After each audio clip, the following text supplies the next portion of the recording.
है वो बता दें कि राहुल गांधी और गांधी परिवार की जो परंपरागत सीट है रायबरेली, वहां से कांग्रेस नेता राहुल गांधी ने नामांकन पत्र दाखिल कर दिया है। ये वो तस्वीरें जब राहुल गांधी, कांग्रेस नेता राहुल गांधी अपना नामांकन पत्र दाखिल कर रहे थे और नामांकन के समय राहुल गांधी के साथ कांग्रेस अध्यक्ष मल्लिकार्जुन खड़गे और वरिष्ठ कांग्रेस नेता सोनिया गांधी और कांग्रेस महासचिव प्रियंका गांधी भी मौजूद थी। तो आप इन तस्वीरों में देख सकते हैं सोनिया गांधी को, प्रियंका गांधी को, राहुल गांधी को।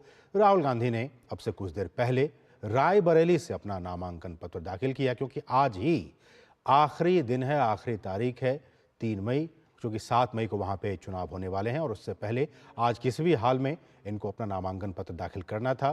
कल तक इसको लेकर सस्पेंस बना हुआ था और आज इस सस्पेंस से पर्दा उठा और राहुल गांधी अमेठी से नहीं, बिल्कुल रायबरेली से वो चुनावी मैदान में है। और ये तस्वीरें, बहुत से इसको लेकर बातें की जा रही है राजनीतिक गलियारों में कि आखिर राहुल गांधी ने ऐसा क्यों किया, कांग्रेस ने ऐसा क्यों किया, क्योंकि पिछली बार हम जानते हैं कि पिछली बार करारी शिकस्त झेलनी पड़ी थी राहुल गांधी को अमेठी सीट से 2019 के चुनाव में। वहां से भाजपा की स्मृति ईरानी वो चुनाव जीती थी और हम जानते हैं कि पिछली बार वायनाड से वो सांसद बनकर आए थे राहुल गांधी। इस बार भी वो वायनाड से वो चुनावी मैदान में है, वहाँ पे जो वोटिंग है वो हो चुकी है। अब अगला जो नंबर है वो 7 मई का है और 7 मई को रायबरेली और अमेठी में भी चुनाव होने वाले हैं, तमाम अलग अलग सीटों के साथ साथ। तो अब देखना दिलचस्प होगा कि कांग्रेस की ये जो स्ट्रेटजी रही कि अमेठी से नहीं बल्कि राहुल गांधी को रायबरेली से चुनावी मैदान में उतारा जाए, इसका क्या कुछ फायदा नुकसान होता है, इस पर इसका जो नतीजा वो 4 जून को ही पता चल पाएगा। और इस सब के बीच कांग्रेस प्रत्याशी केएल शर्मा ने लोकसभा चुनाव के लिए यूपी के अमेठी से पर्चा दाखिल किया। भाजपा ने अमेठी से स्मृति ईरानी को चुनावी मैदान में उतारा है। तो अमेठी से स्मृति ईरानी के सामने अब केएल शर्मा होंगे। हमारे साथ हमारे 2 सहयोगी लगातार बने हुए हैं। हमारे साथ रायबरेली से अश्विनी हैं और साथ ही साथ विकास जो है वो अमेठी से इस वक्त बने हुए हैं। हम सबसे पहले रुख करेंगे अमेठी का, हमारे सहयोगी विकास वहां से मौजूद हैं। विकास, कल तक सस्पेंस बना हुआ था, अब ये सस्पेंस उठ गया, आप रायबरेली में मौजूद हैं। क्या कुछ स्ट्रेटजी हो सकती है, क्या कुछ रणनीति हो सकती है, और अब ये जो मुकाबला है, अगर मैं अमेठी की बात करूं या फिर रायबरेली की अगर आप बता सकें, ये मुकाबला अब कितना दिलचस्प, कितना तगड़ा, कितना कड़ा हो गया है? देखिए, मुकाबला दोनों जगह का बिल्कुल दिलचस्प ही रहेगा, रायबरेली और अमेठी दोनों का। लेकिन सबसे बड़ी बात है, जो कांग्रेस मान रही थी, अभी सुबह तक लोगों को इंतजार था, सभी कार्यकर्ताओं को एक इंतजार था कि राहुल गांधी वहां से नामांकन करने जा रहे हैं। अचानक से जब लिस्ट आती है उसके में राहुल गांधी का नाम रायबरेली से हो जाता है और केएल शर्मा को अमेठी के लिए प्रत्याशी घोषित कर दिया जाता है। तो ये एक मैसेज जाता है, जो कार्यकर्ता लगातार इंतजार कर रहे थे। कार्यकर्ता ये चाह रहे थे कि 2019 में जो उनको हार मिली है उसका बदला लेने के लिए राहुल गांधी आएंगे और चुनाव लड़ेंगे, जमीन पर रहकर प्रचार करेंगे और चुनाव जीतेंगे। लेकिन चुनाव लड़ने से पहले ही राहुल गांधी अमेठी छोड़ देते हैं। ये बड़ी बात है। उस अमेठी से बहुत पुराना नाता है गांधी परिवार का, वहाँ के तमाम सारे लोग हैं जो गांधी परिवार से जुड़े रहे हैं। हालांकि उनकी पिछले 50,000 से हार हुई थी, 50,000 से ज्यादा वोटों की, लेकिन फिर भी कोई नकार नहीं सकता है कि गांधी परिवार से अमेठी का नाता रहा हो। लेकिन कहीं ना कहीं उनको वो संभावना नजर नहीं आई वहां पर। 19 में चुनाव हारने के बाद राहुल गांधी वहां नहीं गए और सीधे 24 में अमेठी से मुंह मोड़ के वो रायबरेली चले आए हैं। तो अमेठी की जनता के मन में ये प्रश्न है कि आपने अचानक से इस परिवार ने क्यों रिश्ता तोड़ लिया है। वहीं हम रायबरेली की अगर बात करते हैं तो यहाँ पर भारतीय जनता पार्टी के प्रत्याशी दिनेश प्रताप सिंह हैं, जो प्रदेश सरकार में मंत्री भी हैं।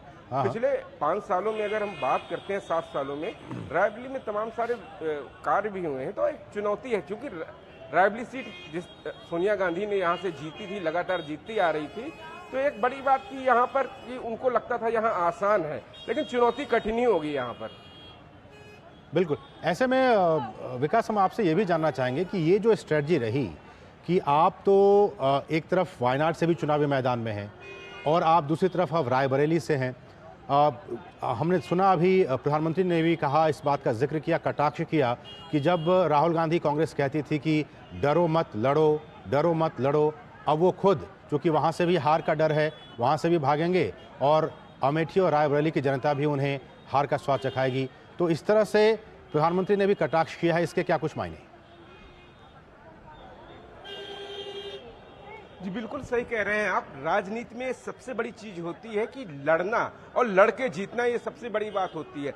जब आप लड़ने से पीछे हटते हैं और एक सामान्य जगहों पर जमीन चुनते हैं तो लगता है कार्यकर्ताओं को एक निराशा होती है। कहीं न कहीं सिर्फ रायबरेली सीट की ही बात नहीं है, इसका मैसेज प्रदेश की तमाम सीटों पर जाएगा। और सबसे बड़ी बात है, कांग्रेस अपने आप को किस तरीके से समेट रही है ये जरूर दिख रहा है।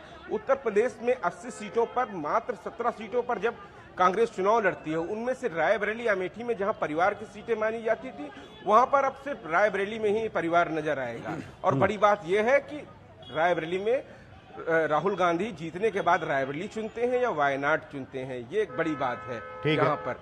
तो तमाम ये सारी बातें हैं जो रायबरेली की जनता के मन में भी प्रश्न होगा यहाँ पर। और तमाम सारे जो काम किए गए हैं वो भी यहाँ पे भारतीय जनता पार्टी के होंगे, उनकी राहुल गांधी को चुनौती पेश करेंगे। और तमाम सारी बड़ी चीजें हैं। हमने देखा था समाजवादी पार्टी यहाँ पर पूरी 5 की 5 विधानसभाओं में कांग्रेस कहीं भी नहीं है। रायबरेली में भी जो कुछ सीटें थी वहां पर भारतीय जनता पार्टी और समाजवादी पार्टी के पास थी। समाजवादी पार्टी के ऊंचाहार के विधायक भी अब जो है भारतीय जनता पार्टी के पाले में आ चुके हैं, मनोज पांडे। ठीक है। तो कहीं न कहीं जो विधायक विधानसभा स्तर पर जो एक लीड लेने की बात होती है, उसमें भी कहीं न कहीं इनको चुनौती होगी। हालांकि समाजवादी पार्टी से इनका गठबंधन है इस बार, उनके कार्यकर्ता किस तरीके से समन्वय इस बार स्थापित होता है, क्योंकि खुलकर होते हैं। इससे पहले भी यहाँ पर समाजवादी पार्टी और बहुजन समाज पार्टी पहले भी प्रत्याशी खड़े नहीं किया करती थी, लेकिन इस बार बहुजन समाज पार्टी ने प्रत्याशी खड़ा किया है, तो काफी कुछ मैटर करेगा किस तरीके से रहेगा। लेकिन राहुल गांधी के लिए रायबरेली उतना आसान नहीं होगा। ठीक है। अश्विनी हमारे साथ बने हुए हैं रायबरेली से ही। अश्विनी, विकास कह रहे हैं कि अमेठी रायबरेली से उतना आसान नहीं होगा जीत जितना कि कांग्रेस के कार्यकर्ता सोच रहे हैं, कांग्रेस के नेता सोच रहे हैं। लेकिन आपको क्या लगता है कि चूंकि रायबरेली से एक परंपरागत सीट रही है, वहाँ पे कांग्रेस जीतती आ रही है, सोनिया गांधी, इंदिरा गांधी, तमाम लोग वहाँ से जीतते आए हैं, इसलिए भी कांग्रेस पार्टी ने सोचा कि राहुल गांधी को वहाँ से चुनावी मैदान में उतारा जाए। लेकिन दूसरा पहलू ये भी है कि अमेठी में अगर मैं पिछले 2-3 चुनावों की बात करूं तो जो एक वोटिंग परसेंटेज रहा है कांग्रेस के पक्ष में, वो लगातार उसमें गिरावट दर्ज की गई। और क्या लगता है कि आपको, अगर कांग्रेस पार्टी राहुल गांधी को अमेठी से चुनाव लड़वाती और अगर राहुल गांधी हार जाते तो इसका एक और गलत मैसेज जाता, इसलिए कांग्रेस पार्टी ने ये समझा कि अगर हम ऐसे अमेठी के बजाय रायबरेली से चुनाव लड़वाते हैं जो कि ज़्यादा सुरक्षित है अमेठी के मुकाबले, तो कम से कम एक लाज इज्जत बची रह जाएगी, वहां से भी जीत जाएंगे और कांग्रेस की लाज बच जाएगी। क्या ये स्ट्रेटजी है? असीम, सिलसिलेवार तरीके से मैं आपके सारे सवालों का जवाब देता हूँ। बात आप परंपरा की कर रहे हैं। अमेठी रायबरेली निश्चित तौर से परंपरागत सीटें रही हैं कांग्रेस का। अमेठी का किला ढह गया पिछली बार स्मृति ईरानी से राहुल गांधी जब हारे, तो परंपरागत सीट और परंपरागत जो दबाव था वो समाप्त हुआ। रायबरेली में जो गढ़ माना जाता है, सोनिया गांधी लगातार यहाँ पर कम से कम 5 बार चुनाव जीती। उसके पहले लगातार अगर आप देखें फिरोज गांधी से लेकर सोनिया गांधी तक का लंबा सिलसिला रहा, जिसमें गांधी परिवार और गांधी परिवार से जुड़े हुए लोग जीतते रहे। इसके अलावा परंपरा टूटी भी। मैं जहाँ पर खड़ा हूँ, मैं अपने सहयोगी राधेकृष्ण से कहूँगा इस पूरे कंपाउंड को दिखाएंगे। ये पूरा का पूरा कंपाउंड एक पंडित गया प्रसाद शुक्ल का मकान है, जहाँ पर इंदिरा गांधी ने 1967 में जब रायबरेली को चुना अपने संसदीय क्षेत्र के रूप में, तो वो इसी मकान में आकर गया प्रसाद शुक्ल ने उनको अंदर जो मंदिर है गणेश जी का, उसमें उन्होंने पूजा अर्चना कराई। हमेशा हर नामांकन के पहले ये परंपरा इंदिरा गांधी ने कायम रखी। सोनिया गांधी ने भी वो परंपरा लगातार कायम रखी। आज हजारों की संख्या में लोग यहाँ पर मौजूद थे, राहुल गांधी के आने का इंतजार कर रहे थे, लेकिन अलग अलग कारण बताए जा रहे हैं समर्थकों द्वारा, सुरक्षा कारणों से, प्रशासनिक कारणों से, समय का नज़दीक आ रहा था नामांकन का, इसी वजह से जैसा भी हो राहुल गांधी यहाँ नहीं पहुँचे। यहाँ पहुँचने वाले जो नाम थे वो थे मल्लिकार्जुन खड़गे का, सोनिया गांधी का और रॉबर्ट वाड्रा का। वो लोग भी गाड़ी से आए और जस्ट घूमकर चले गए। तो वो परंपरा भी टूटी, जहाँ पर जो परंपरा इंदिरा गांधी ने कायम की थी कि नामांकन से पूर्व यहाँ पर आकर पूजा पाठ करके जाकर अपना नामांकन करना, कहीं ना कहीं वो परंपरा यहाँ टूटती दिखी। अभी भी लोग आशा लगाए, यहाँ पर आप देख रहे हैं हजारों की, सैकड़ों की संख्या में लोग यहाँ पर मौजूद हैं कि क्या पता नामांकन करने के बाद राहुल गांधी यहाँ आ जाए और उनसे मुलाकात हो जाए। तो ये एक माइंडसेट है और इसी को कांग्रेसी मानसिकता कहते हैं, और इसी कांग्रेसी मानसिकता का खामियाजा राहुल गांधी ने अमेठी में भुगता। अमेठी की जो आप बात कर रहे हैं, अमेठी देखिए, अमेठी, रायबरेली, सुल्तानपुर या आसपास के इलाके, यहाँ पर गांधी परिवार ने बड़े लंबे समय तक प्रतिनिधित्व किया, लेकिन यहाँ पर नेताओं की, दलगत नेताओं की, क्षेत्रगत नेताओं की संख्या अन्य संसदीय क्षेत्रों से बहुत ज़्यादा है। साफ शब्दों में कहें तो मान के चले कि लगभग हर कोई यहाँ नेता होता है। ऐसे में केएल शर्मा, जो कि राजीव गांधी के एक ऐसे सचिव के रूप में, सोनिया गांधी के सचिव के रूप में, या फिर उनके बाबू के रूप में, या फिर जनता और उनके बीच में केवल एक प्रतिनिधि के रूप में एक इमेज होता है, इमेज मेकिंग होती है, जनता के नज़र में परसेप्शन आता है कि कौन नेता है, कौन बाबू है, कौन सलाहकार है, कौन सचिव है, कौन, लेकिन किसका क्या काम है। मैं भी देख रहा था कांग्रेस के कुछ नेताओं को सुन रहा था, आदमी को एक सेकंड, एक अपने परिवार के, एक सेकंड, अपने परिवार के एक ऐसे आदमी को जो कि सचिव की हैसियत का रहा हो, अमेठी की जनता उसको नेता मान पाएगी? ये बहुत बड़ी चुनौती है केएल शर्मा के सामने। मैं इसी पे सवाल आपसे पूछ रहा था, कर सके, मैं इसी, जबकि अमेठी में नेताओं की कमी नहीं है, और तब जबकि अमेठी में गांधी परिवार के, अमेठी के कांग्रेसी जनों की अपेक्षा थी कि गांधी परिवार से वहां पर कोई लड़े, तो गांधी परिवार का भी कोई नहीं है। गांधी परिवार से संबद्ध कोई सचिव सरीखा एक आदमी जो है, जो प्रतिनिधि के रूप में था, वहां पर नेता कितना बड़ा बन पाएगा, और वो भी इतने बड़े कद्दावर नेता के सामने जिसने राहुल गांधी को शिकस्त दी हो, ये देखना बेहद दिलचस्प होगा। रायबरेली में लोग उत्साहित हैं, लेकिन मायूस भी इसलिए हैं कि यहाँ भी परंपरा टूटी है। राहुल गांधी यहाँ आकर बगैर पूजा अर्चना किए जाकर नामांकन किए हैं, लोग दरकार लगाए बैठे हैं कि हो सकता है आ जाए। अश्विनी, मेरा सवाल इसी पे था कि कांग्रेस के कुछ नेताओं का ये कहना है कि अगर वहां से गांधी परिवार के ही कोई व्यक्ति अगर अमेठी से भी चुनाव लड़ते तो बीजेपी को एक और मुद्दा मिल जाता कि देखिए इस बार के चुनाव में भी डायनेस्टी पॉलिटिक्स हावी है कांग्रेस पर, कि मां सोनिया गांधी जो है वो राज्यसभा के रास्ते संसद पहुंची है, बेटा अमेठी से या फिर रायबरेली से, और अगर प्रियंका गांधी होती तो वो, तो एक तरह से उस डायनेस्टी पॉलिटिक्स को, जो एक नैरेटिव कहते हैं कांग्रेस वाले की, एक नैरेटिव फैलाया जा रहा है, उसको तोड़ने का काम किया है बीएल शर्मा को वहां से चुनावी मैदान में उतारकर सिर्फ एक व्यक्ति को गांधी परिवार से, कि सिर्फ अमेठी रायबरेली से राहुल गांधी चुनाव में होंगे, प्रियंका गांधी नहीं होंगी, वहां से आम एक कार्यकर्ता अमेठी से चुनावी मैदान में होगा। उस नैरेटिव को तोड़ने की कोशिश की गई है, ये कहना है कांग्रेस का। देखिए, परिवारवाद के आरोप पर आरोप प्रत्यारोप और जवाबुल जवाब एक दूसरे राजनीतिक दलों के अलग अलग तरीके से हैं। भाजपा परिवारवाद को अलग तरीके से व्याख्यायित करती है, कांग्रेस परिवारवाद के मामलों को अलग तरीके से व्याख्यायित करते हैं, और सही बात यह है कि परिवारवाद का जो मुद्दा है उससे इतर अगर देखें तो अमेठी में जो आप बात कर रहे हैं, परिवारवाद से इतर अपना एक इमेज मेकिंग, उस प्रतिमान को या उस परसेप्शन को तोड़ने की कोशिश में आप अमेठी के ही व्यक्ति को चुनाव लड़ा सकते हैं। अमेठी में नेताओं की कमी नहीं है, अमेठी में विधायकों की कमी नहीं है, पूर्व विधायकों की कमी नहीं है, पूर्व सांसदों की भी कमी नहीं है। तो अमेठी के जनता किस तरीके से लुधियाना में बसे, पढ़े, पले, बढ़े, और फिर दिल्ली में गांधी परिवार के किचन कैबिनेट में रहे हुए, कैसे सही शब्द अगर कहें तो उनके जो है हर चीज़ को संभालने वाले, एक तरीके से मैनेजरिंग जो क्वालिटी होती है, एक प्रबंधकीय जो क्षमता होती है, उस तरीके की क्षमता रखने वाले व्यक्ति को आप अमेठी में उतारते हैं। तो एक मैनेजर और एक लीडर में अंतर बखूबी अमेठी, रायबरेली, सुल्तानपुर और इस क्षेत्र की जनता जानती है, जिसने इस क्षेत्र को कई प्रधानमंत्री दिए हैं। तो आप ये मान के चलिए कि सबसे बड़ी चुनौती अगर होगी केएल शर्मा के सामने।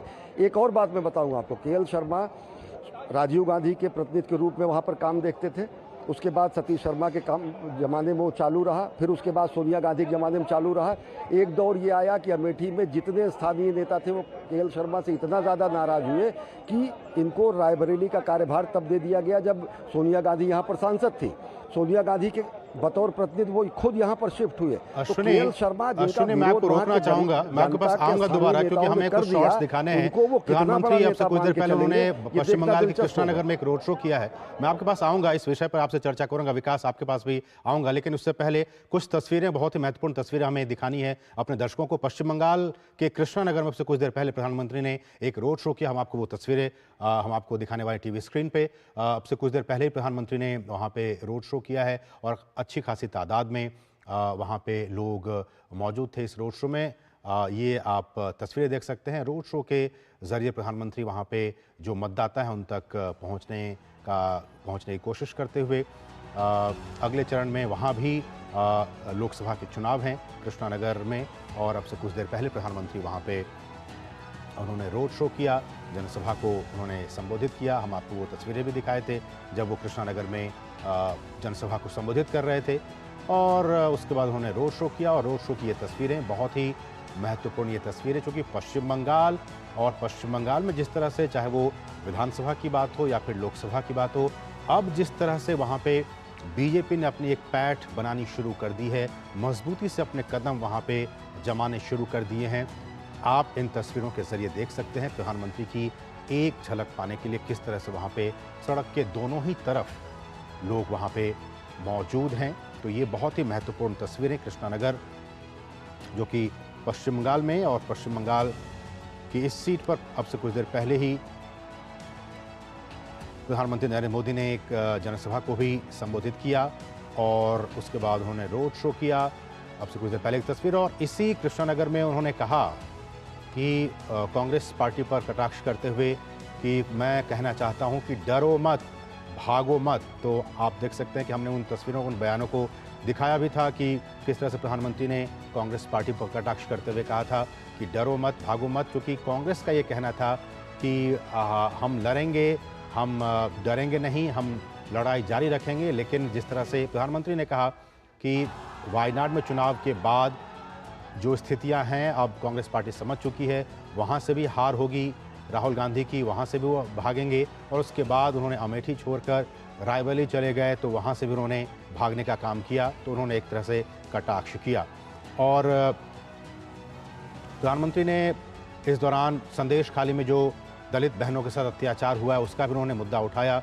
कृष्णानगर में उन्होंने संदेश खाली की दलित बहनों के साथ, महिलाओं के साथ अपनी एकजुटता दिखाई, और उन्होंने कहा कि यहाँ की जो सरकार है, ममता बनर्जी की सरकार, उन पर उन्होंने आरोप लगाया कि वो उन आरोपियों को, संदेश खाली के जो आरोपी हैं उनको बचाने में लगी हुई थी, और वो भी सिर्फ इसलिए क्योंकि उसका नाम शाहजहां शेख है। प्रधानमंत्री ने यह भी कहा कि विपक्ष के जो लोग हैं वो 2 फेज़ की वोटिंग के बाद मोदी के खिलाफ वोट जिहाद कर रहे हैं, और जिहाद का मतलब देश की जनता अच्छे से समझती है। तो इन तमाम मुद्दों पर प्रधानमंत्री ने कृष्णानगर की सभा में जब वो संबोधित कर रहे थे, उन्होंने ये सारी बातें कहीं, वोट जिहाद का उन्होंने जिक्र किया, और उन्होंने राहुल गांधी पर तंज कसते हुए कहा कि शहजादे को वायनाड से हार का डर है, इसलिए वो अमेठी से भागकर रायबरेली पहुंचे हैं।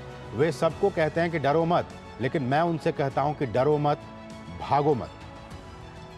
तो ये तस्वीरें आप देखिए अपने टीवी स्क्रीन पर, पश्चिम बंगाल के कृष्णानगर की पीएम की एक झलक पाने के लिए आप देखिए सड़क के दोनों ही तरफ हजारों लाखों की तादाद में लोग मौजूद हैं।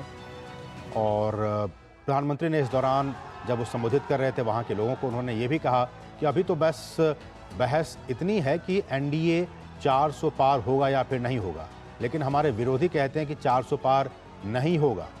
लेकिन जो लोग मैदान में काम कर रहे हैं, ग्राउंड जीरो पे काम कर रहे हैं, वो कहते हैं कि बिल्कुल एनडीए 400 पार करेगा। तो इस तरह से प्रधानमंत्री ने साफ तौर पर कहा है कि एनडीए ज़रूर 400 पार करेगा, बीजेपी 370 पार और एनडीए 400 पार। प्रधानमंत्री ने बार बार इस बात का जिक्र किया, कल भी उन्होंने जिक्र किया था जब वो गुजरात में थे, और आज जब वो बंगाल में है, उन्होंने जिक्र किया कि विपक्षी दलों की जो लुटिया है वो पहले 2 चरण में डूब चुकी है, अब ये एक नया खेल लेकर आए हैं। प्रधानमंत्री ने साफ तौर पर कहा कि ये एक नया खेल लेकर आए हैं। कहते हैं कि मोदी के खिलाफ वोट जिहाद करो, और जिहाद क्या है ये जनता भली भांति जानती है।